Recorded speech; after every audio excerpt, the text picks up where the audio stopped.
Hey guys, thank you guys for tuning in today. Dan and I are going to be talking through some of the more basic functions of the EasyWorship platform. We wanted to make our platform as accessible as possible for everybody. And so you'll notice that as you come in and start using it, that a lot of the features are tailored to churches that use primarily volunteer-run tech team. So we're going to really hone in today on the options menu and some of the features and functionality that it has there.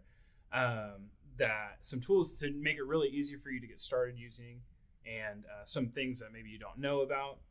But like always, if you have any questions through this whole thing, it can be about anything, feel free to ask us in the comments below, and our moderator, Casey, off screen will let us know what those are, and we'll do our best to answer those. Yeah. Anything to add? Yeah. The options, we get a lot of questions about the options. What's in there? What can I change? People get scared about changing things in the options that they think they might mess something up. Sure. There may be a couple of settings that if you change it, it could mess things up a little bit, but you can always change them back. Most things I would say, if you do want to make a change just to see what it would look like, write down what the settings are now, make the change. If you don't like it, set it back to what it was. Or take a screenshot. Or take a screenshot, yeah. If you're tech savvy. Right.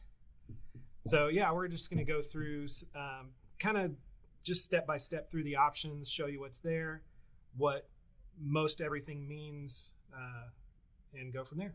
Cool. So we'll switch over to the screen here. And in EasyWorship, we're going to click on the Edit menu and then Options. And this brings up the Options menu. And it's going to open directly to the main output settings. Now in the output settings, under the General tab, you'll see different tabs here.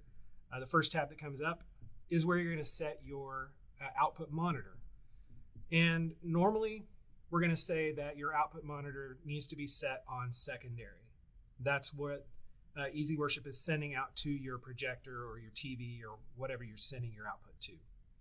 Now, alpha channel, you may or may not know what that is, but EasyWorship can do an alpha channel through a mixer, and it can overlay your text over a live camera feed. So if you do use that, then you'll set your alpha channel to whatever output that needs to be set on there.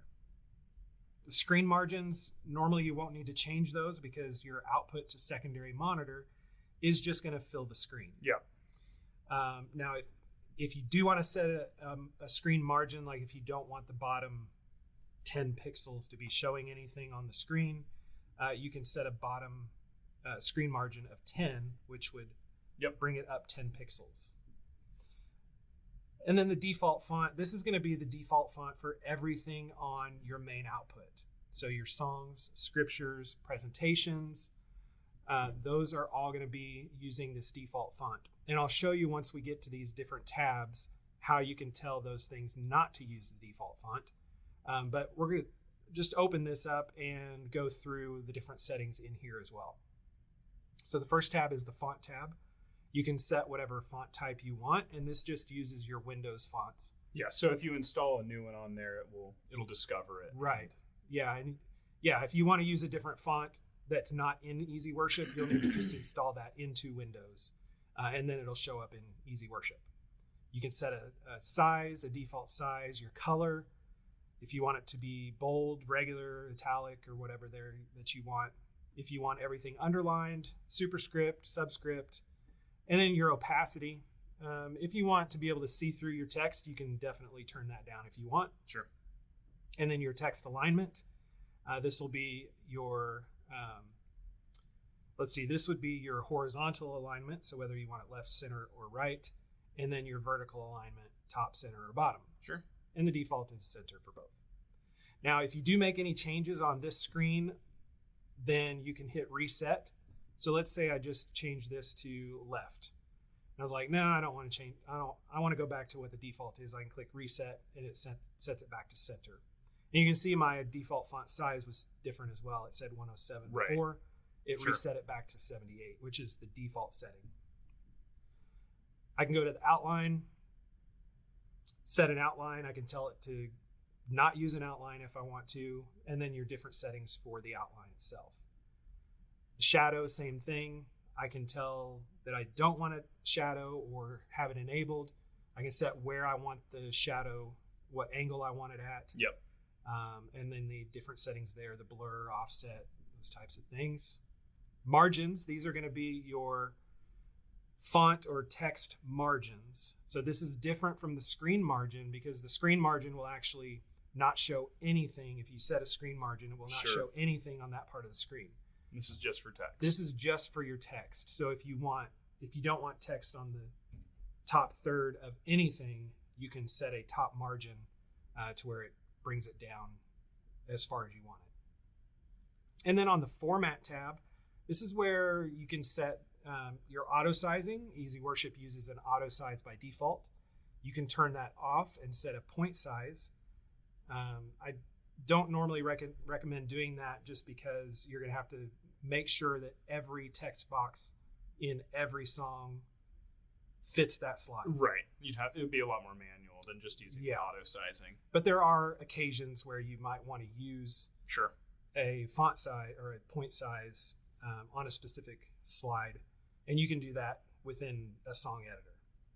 And then your formatting, if you want to wrap the words, capitalize all the words. I know we do get a lot of questions about how do I not capitalize certain words. It's just a checkbox. It's just a checkbox. So to automatically capitalize the first character of these words, there's a default list of words, and let's say probably the main one is you. Right. It's like, I don't want the word you to be capitalized automatically. So if you want other ones to be capitalized, just in case they're not in the editor, you can just delete the word you or add any word that you want there, and it will capitalize. Or if you don't want to automatically capitalize any of the words, you can uncheck the box. Sure.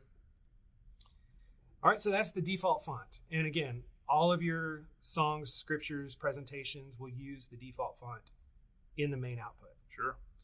So we'll go to the Songs tab, and this allows you to set a song font. So if I make any changes in this song font, then it's not going to use the default setting anymore, the default font. It's only going to use, this is going to override your default font. So if I change this to 79, now it's going to use this setting for songs. But my scriptures and presentations are still using the default font. Gotcha. And again, I can reset this back to the default if I want. Cool. And you have the same options here, all of the same settings that you have in the default, the outline, shadow, margins, format. You can show your verse and chorus labels, and what this means is if you want, and you can see in the little preview here, maybe you can see that, it shows verse 1. So anytime you have something in the label field, it's going to show that on the screen. Yeah. And so if you check that box, it'll show that. You can change your label font as well. So if you want it to match what you have in your song font, you'll want to make those changes here. Probably more useful on like Foldback. Right. In the Foldback, the label font or the verse and chorus labels are on by default. Okay. That makes sense. And for the main output, they're off by default. Sure. Now, if you do use those, you want to make sure that you have a label in that field that you want it to show. And then under labels, you can make the color changes. You can create new labels if you want. And these are just going to show up in your editor. And whenever you go when you go live to it, it'll show it in your preview. So let me move this out of the way here. You can see that verse is blue. And then there's different colors here. Let me bring that back up. Chorus will be this kind of a purple color, magenta, or whatever that is. I was really curious what you were going to say for that color. What would you call it? That's like a blush. I would call it blush. A blush color. Is that good? It's a darker blush color. And then, so you can change these colors if you want. If I want the end to be a different color, I can just choose something else. Let's see hover over it on there. Let's see what it says the color is. Down one more. Oh, this one? Plum. It's plum. Okay. There you go. So there we go. We were both wrong. Yeah. But anyway, you can make your own labels here. Set your own colors. This is going to be your background color. This will be the font color. Gotcha. Okay. And then if you want to create a shortcut, you can create a shortcut for that label field as well. Cool. Copyright info. We do have a lot of questions about how you turn on or off the copyright information on a song. And this is where you're going to do that. So you can check the box to display the copyright information for a song. If you have a CCLI number, you can add that in right here. And then if you only want to show it on the first displayed slide, you can check the box here to do that. And assume, it looks like that'll only be per song. Yeah? Correct. Okay. All right, so then we have the Scriptures tab. In the Scriptures tab, there are some different settings. You can even disable the Scriptures completely if you want to. By default, it is turned on. So here you can change the Scripture font, same as the songs. If you make changes here, it's going to override the default setting. And then again, it just has all the same options as the other font settings. Show verse numbers. This is, let me uncheck that here. And basically this is the subscript or the superscript, whichever it is, where the numbers show up in the verse itself. So in this corner, you can see that there's a verse number there. If I uncheck the box, it doesn't show the number with the verse. And then show reference. This is actually going to show your reference setting. So you can, when you go live to it, it won't actually show the reference on the screen if you uncheck that. Right. And then there's a verse font and a reference font. So there's font settings pretty much for everything. Right. And like Dan said before, it seems like the fonts will override the default. So if you use the reference font for the scripture, that will override the default. Yes. And then you can set where you want the reference to be, before each slide, after each slide, or after each passage. And then the rest of these settings, these tabbed in settings, are for the reference. You can show the complete passage. So let's say you're going to show Genesis 1 through 8.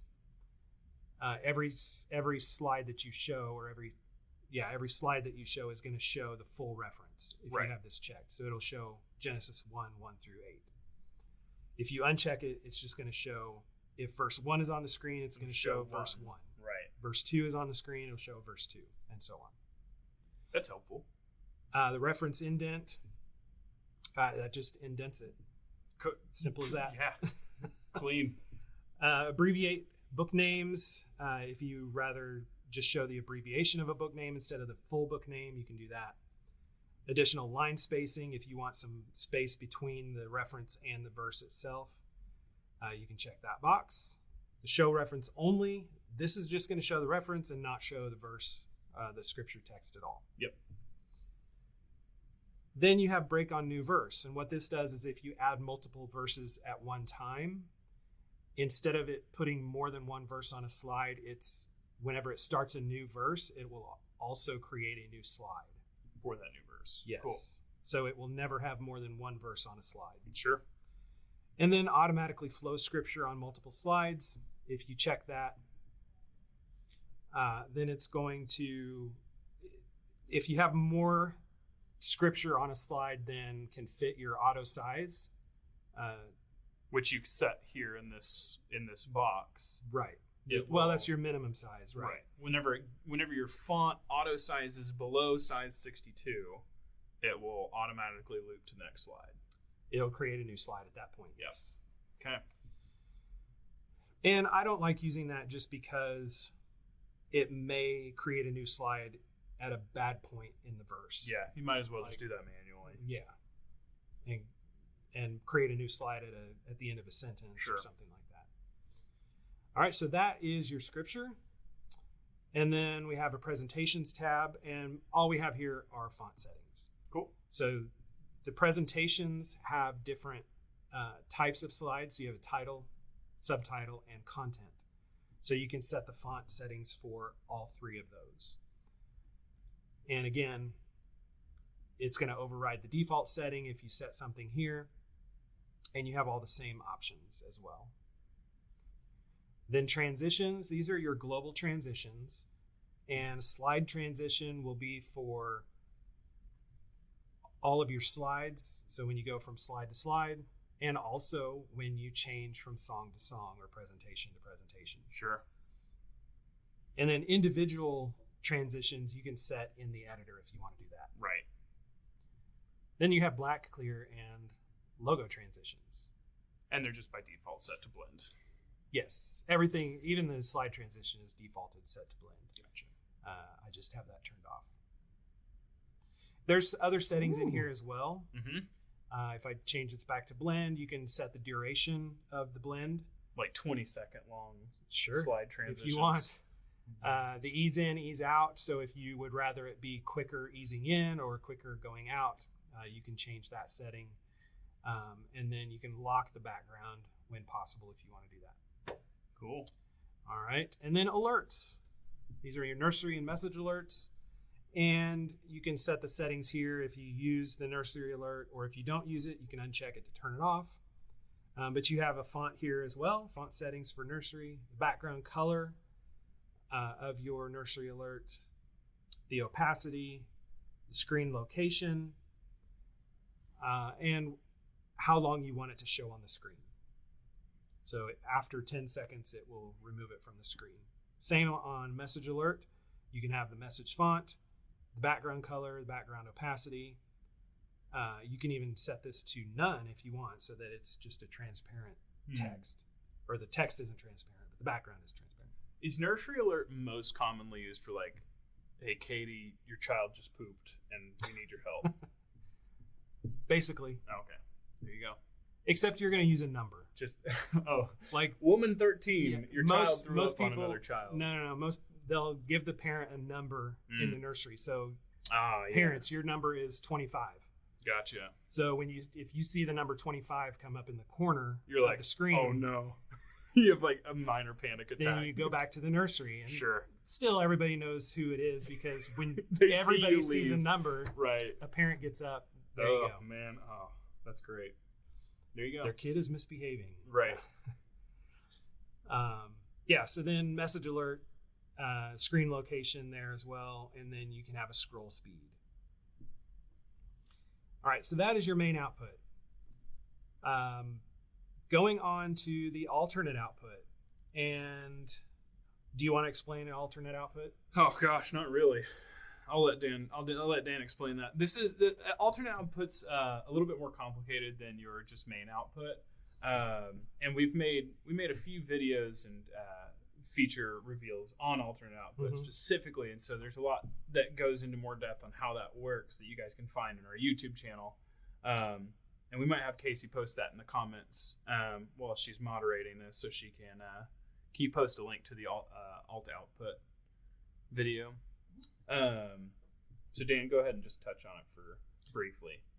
Yeah, so we've added the alternate output to be able to send the same content but with a different layout to another screen. So like if you have a live stream and you want lower thirds text over a live video feed, you can do that with your alternate output, but also show your full text or full screen text with a motion background or still image background on your in-house projector screen or TVs. Sure.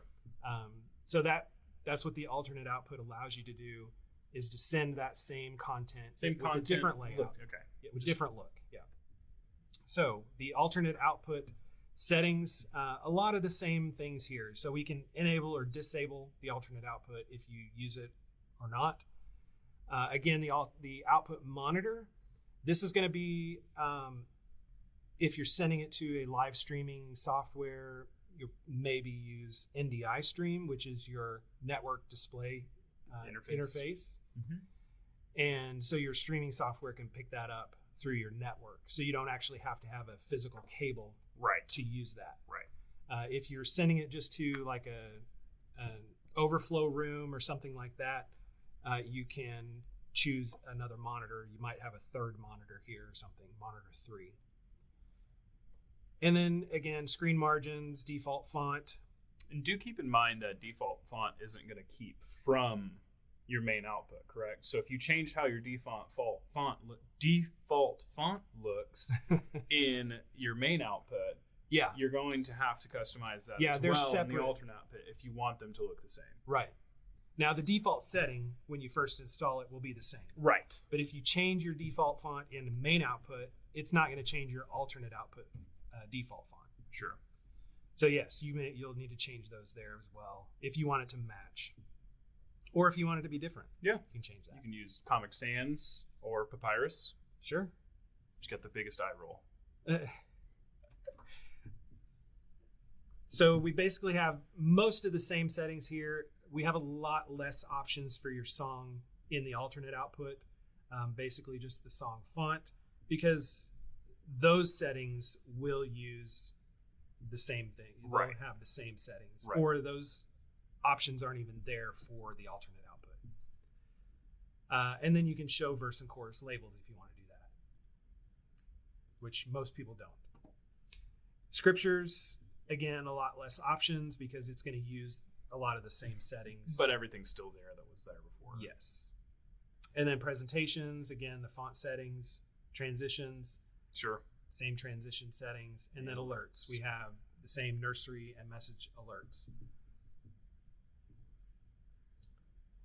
Now, you could uncheck nursery alert. You could disable nursery alerts for alternate output and still use it on your main output. So these are separate as well. So if you want it enabled on both, you'll have to have it checked on both.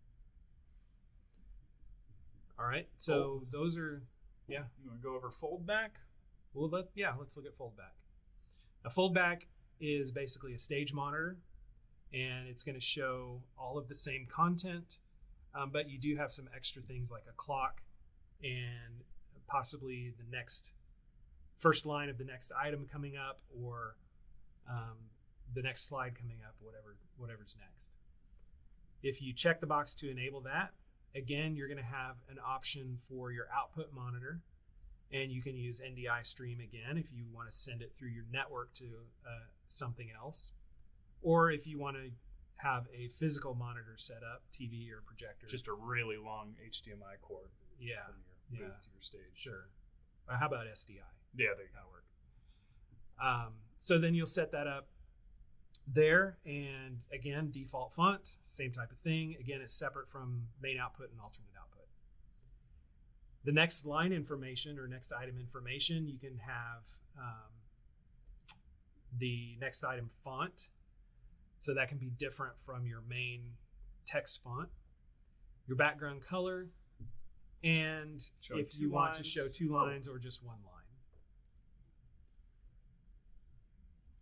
All right, then you have your song tab. Here we just have the fonts. Same as before. And again, the show verse chorus label is checked here by default because it's the foldback. Just the people on the stage are going to be pretty able to useful see that. to actually, being able to see if you're on the verse or the chorus. Yeah. And then your scripture, again, more limited settings than your main output, but you still have a lot of font options and some reference settings here as well. And then the alerts and clocks. This is a little bit different because we don't have this option on the other 2 outputs. Right. But you can enable the foldback clock. This is just going to show your clock, your computer clock, basically in the top right corner, or wherever you have it set, top left, bottom right. Then your background color, and then the format. If you want hour, minutes, seconds, or just the hour and minutes, however you want that set up. Yeah, you don't need an AM PM on there. That's a little excessive. Yeah. So you shouldn't be preaching that long. Service interval options. This basically means that you can have a clock on there and show the start time of your service and the stop time of your service. Okay. Or the ending time. So if you enable that, you're going to have another clock available or showing up on your screen, on your foldback screen. And you can set the font for that, the background color, the location, format. And allow overrun, basically that means is if you, let's say your service starts at 10 o'clock and you allow the overrun, once it hits 10 o'clock, you'll see that start counting negative. Yeah. That clock will start counting negative. Or if your end time is 12 and the pastor is still preaching, and it's 12:05, you'll have a negative 5 minute, and it'll keep counting. Like, dude, it's time to go get lunch. You need to cut it off. All right, message alert options. This is an actual separate message alert from your main output or alternate output. You can send a message alert directly to the foldback screen only, so the people on the stage can see that. And then they have the options for that. Like, Dan, you're singing really out of key. Get it together. That wouldn't happen. Okay. No, maybe probably would. All right, so we talked about the service interval options. This is where we can set up our service interval. Oh, and it'll show. Yeah. So by default, there's a setting here for Sunday, 10 o'clock to noon. Now, these are 24-hour clocks. So if I wanted to add, let's say we added a service for Wednesday night. I'm going to click Add.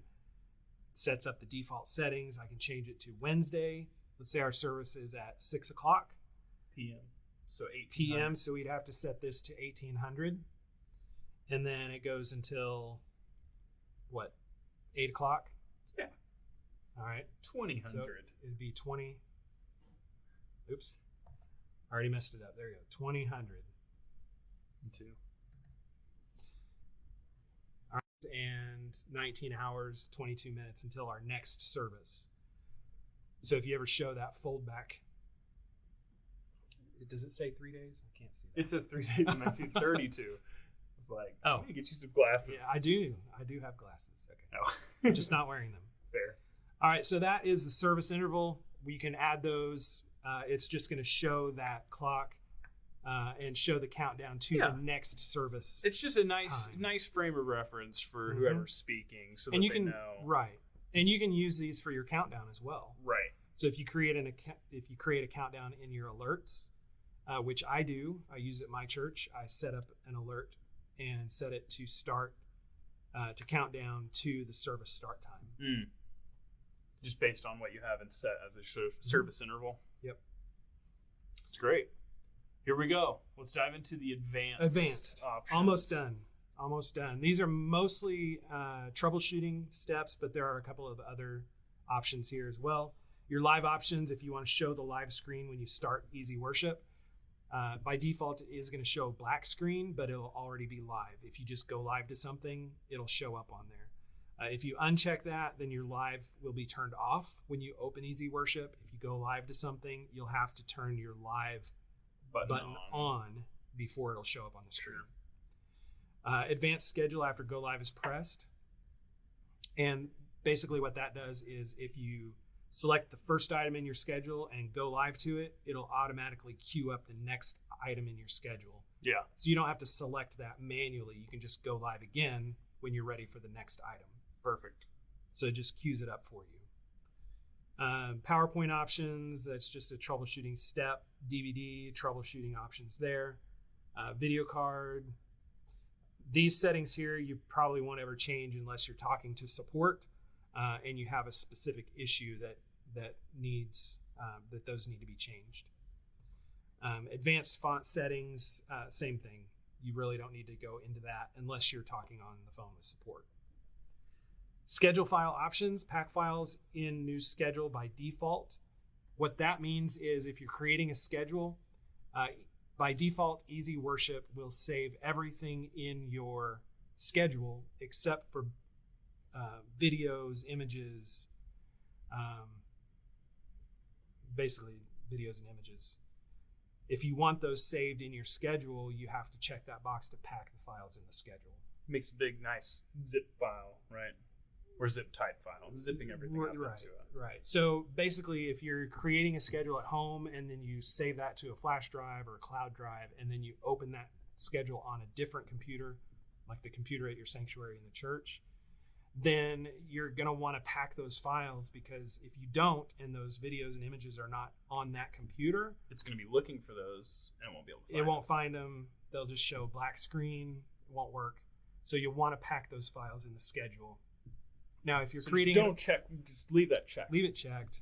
Now, if you're don't uncheck this. If you're creating it on a laptop and you take the laptop home, create the schedule, take it to the church, and run the schedule, you don't have to pack the files because you're on the same computer. Right. And then the remote control settings. Let's go back to here. The remote control settings. If you want to use the EasyWorship remote app or Stream Deck plugin or the companion plugin, you will need to have, or if you want to use MIDI, you'll have to have the remote control enabled in EasyWorship. So that's where you're going to check that there to enable it. By default, it is enabled. Yep. But if you don't use a remote, you don't have to have that on. Yep. That basically does it for the options. This kind of did seem like a lot, right? Yeah. Well, I mean, I feel like a lot of the options are very intuitive in that they're kind of duplicated. Yeah. Like a lot of it's repeated. Yeah. All of the user interface things, as far as font goes, some of the transition stuffs. Yeah. Most of that's repeated information. So there was a lot to cover, but I think you did a good job. Yeah. Casey, are there any questions there in the chat for us? She just gave us the wrap it up sign. Yeah. All right. Well, let's wrap it up. Okay, cool. Well, like we say on all these videos, guys, thank you guys so much for being here. If you do have any questions, we're going to be moderating the chat even after this video ends, all the comments. So feel free to post any questions you have in there, or you can give our support team a call or an email at support@easyworship.com. Or the live chat on our website. Or the live chat on our website as well. We do it all. Yeah. We do it all. And we always have somebody here to talk to you. So, not always. Yeah, not always. During business hours. Yeah, don't hold us to that. They will not like that. I said that. Anyway, thank you guys for being here, and thanks for choosing EasyWorship. Yep. See